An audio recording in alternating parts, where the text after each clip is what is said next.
This is good culture. What is good culture?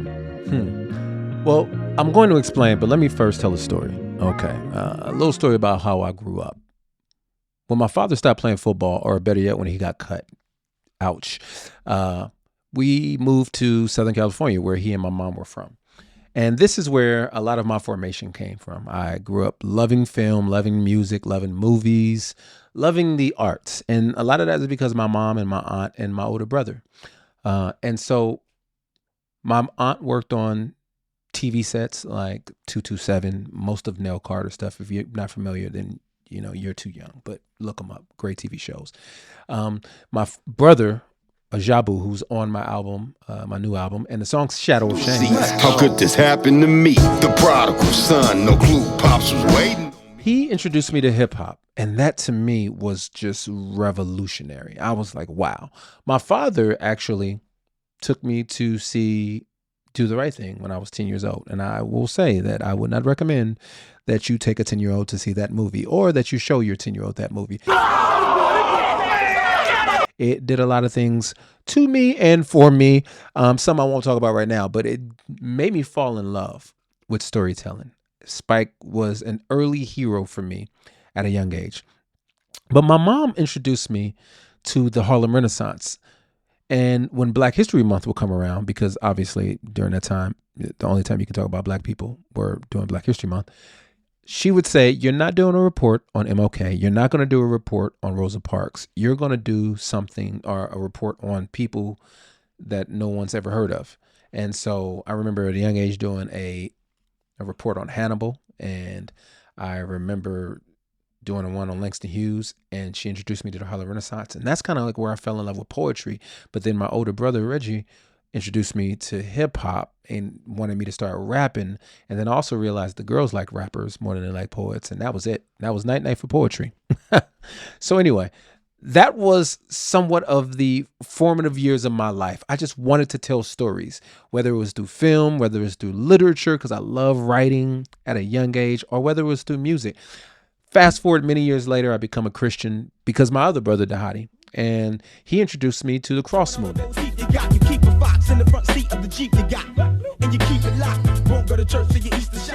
going to be speeding through this story, but the cross movement had a wonderful, indelible impact on my life as well.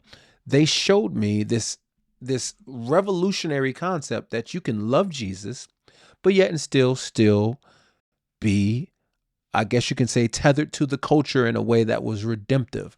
And that to me was quite revolutionary, because the only thing that I saw close to that was Kirk Franklin.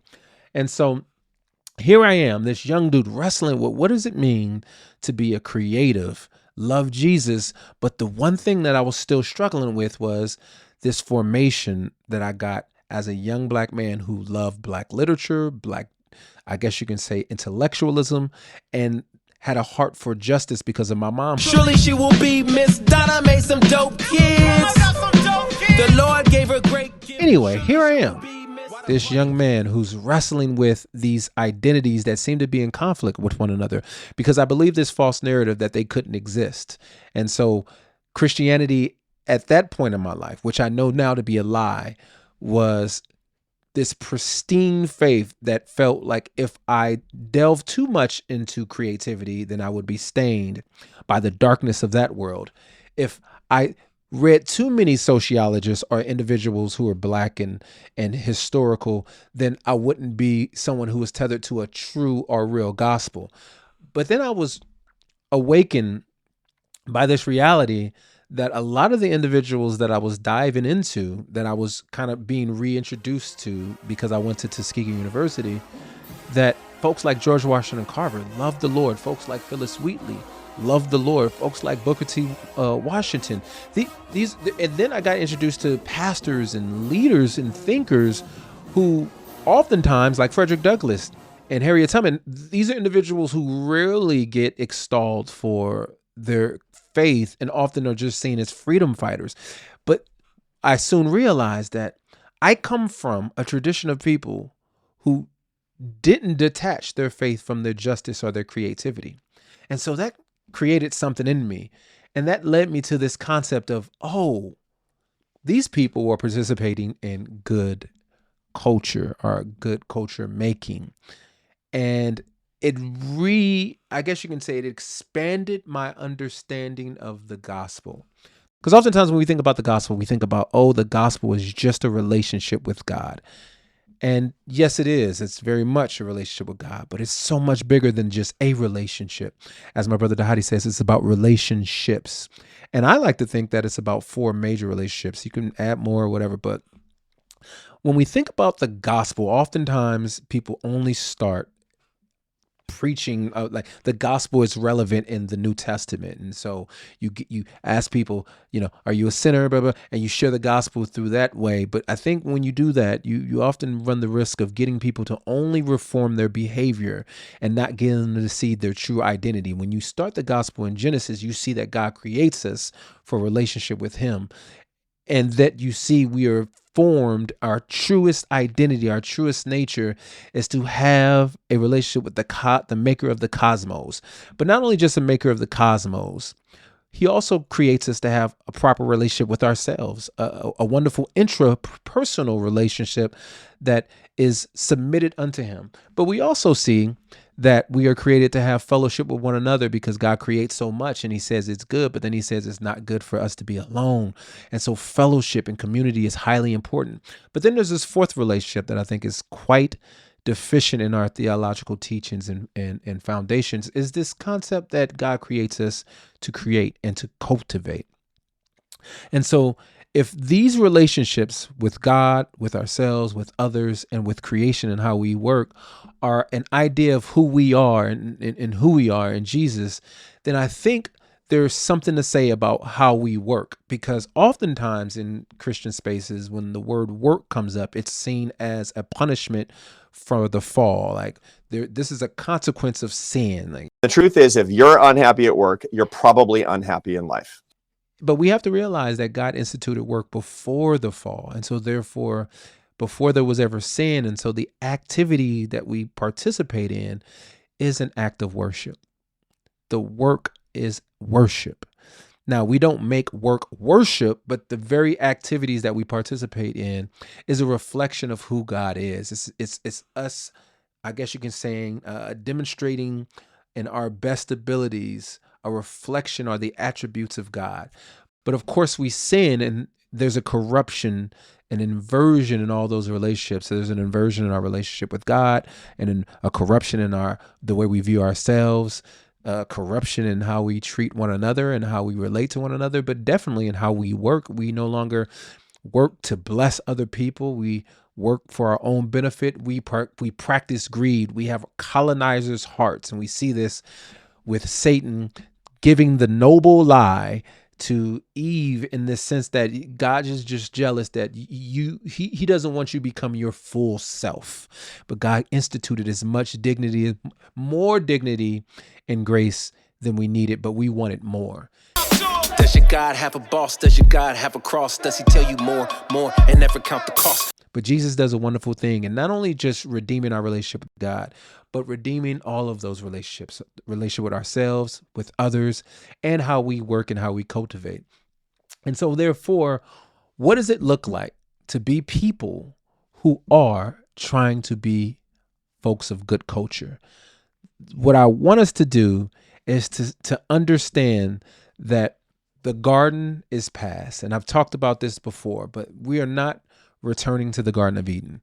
That is a time that was beautiful, but we can't create utopia. So when we think about the gospel redeeming and reforming things, it's not to create a utopia. I think Jesus gives us the roadmap. Some will say the social imaginary to exist in a world that's corrupt, to exist in a world that's falling, to exist when you have no power, but yet to lay your life down, to love your enemy, to be somebody who's gracious and charitable, to heal people, to exist in the midst of chaos and dysfunction, but yet show what it's like to lay your life down for the benefit of other people. And this is a picture of another garden, the Garden of Gethsemane, where his friends fall asleep, where our flesh is weak, but the spirit is willing, where we're told to watch and pray, where Judas sells him out, yet and still, after though all of this is happening, Jesus shows us what it looks like to exist in a world with power without having, I guess you can say, institutional power. And I think it's beautiful. There's this quote, Sister Ening. She says, Jesus is arrested and refused to defend himself at his hearing. He is unjustly sentenced and crucified. He forgives his accusers. He yields to his executioner. He dies. His authoritative power, so expertly wielded elsewhere, is completely restrained. When faced with this visceral manifestation of human depravity, Jesus allows it to annihilate him. He prays in that same garden. He says, Lord, don't take them away from all of these things. They're going to be, as she says, they're going to be unjustly accused. They may be arrested. They may be crucified. They'll have accusers. He says, don't take them out of this world, but protect them from the evil one. Give them the ability to sustain and endure and to live well. And I think this is what it means to produce good culture. My pastor, Deuce William Branch, member of the Cross Movement, says that in culture, we are proclaimers and not enforcers. And today, there are a lot of people who are trying to enforce Christianity on folks. But I think the beauty of the gospel is that you win people not by winning, but by losing your life. But there's an even beautiful, or let me say this, there's an even more beautiful, better yet, picture of a garden that is to come. And that's the third garden. That's the New Jerusalem, where Jesus will redeem all things, where all things will be made new, and where those things that are corrupted will no longer entangle us, where there will be perfect peace. The things that we are told to participate in will be fully realized. Well, we won't need faith because we will behold him. We won't need, I guess you can say, healing because we will be healed. But we will still have love because love will be emanating from the king on the throne. Now that's my king. Well, do you know him? Do you know him? Hey! All that to say, that's what we're trying to produce. That's what I'm trying to produce. A community of people who want to say, what does it look like for me to love God, to love myself, to love others, but to love my work, and not just for my own benefit, but for the benefit of other people. There's this book called The Prophet, and Khalil Gibran, who writes about this prophet who visits the village, and in the village, the people are asking him questions. They want him to wax poetic about love, about family, but he starts to talk about work. And he has this statement. He says, work is love made visible. And that's what we are at, I guess you could say, good culture. We want to make our art, our thought, and our advocacy to be love made visible to the world. And so good culture is basically a collective of individuals who are artists, academics, and advocates. I love alliteration. So you think about those threes. And I'm not saying that this is not for pastors. If you're an artist and if you're a pastor and you love to advocate, then this is for you. But the areas of expertise that the individuals that I'm bringing around good culture are folks who love the creative space, who love academia, and who love to advocate for folks. And these are the spaces in which they exist. I found, to go back to my story, when I became a Christian, all the men and women that I had in high regard, like people I actually can touch, like who existed around me, were campus ministers, missionaries, or pastors. And so for a short period of time in my life, when I was a college student and I had just become a Christian, I said, well, I guess this is what Christians do. They become Christians and they work in ministry. But I had this struggle because, as I told you before, I knew that I had this heart that was leaning towards the arts. And I said, man, is it sinful? See, Daddy, sinners have soul too.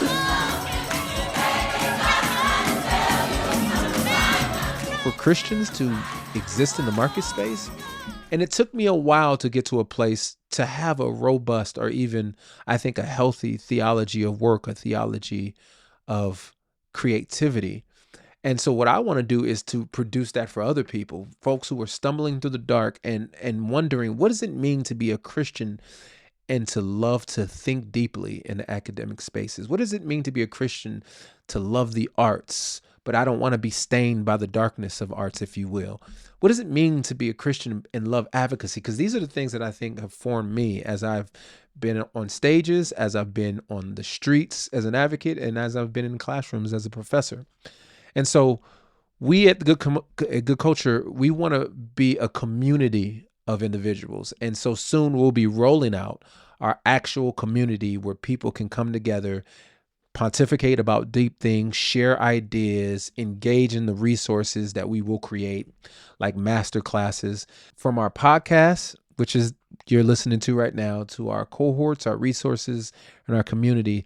We want to be a resource and a tool for you as individuals who are trying to figure out, what does it mean to produce good culture? What does it mean to exist in the Garden of Gethsemane, but yet not lose hope, and to see that Jesus will come one day, and he's calling me to be a conduit of his grace and his goodness right now. This is Good Culture. This particular podcast is going to be a place where we'll have conversations, we'll have interviews, but there'll also be creative offerings. Oh, yo, sign me up. Sign me up. Sign me up. You won't forget it. So Good Culture is trying to be a space that holds to the fidelity of Jesus, while at the same time allows you to be your sanctified you. Because sometimes you, like, just trying to be you, we need you to be the sanctified you, the you that trusts in Jesus, that gives himself over or herself over to the sanctifying work of Jesus, and realize, oh, okay, I got some mess that needs to be cleaned. But we want you in your mess at Good Culture. So join us, do good, and be joyous. Thank you for listening to the Good Culture Show. We hope our conversation sparks something in you. And since you've made it this far, you might as well share, subscribe, and leave a review. Stay connected as we curate, create, and commentate. You can watch episodes on YouTube at Sho Baraka Show. You can also learn more about Good Culture at goodcultureinstitute.com. Until next time, be joyful and do good. Good coach.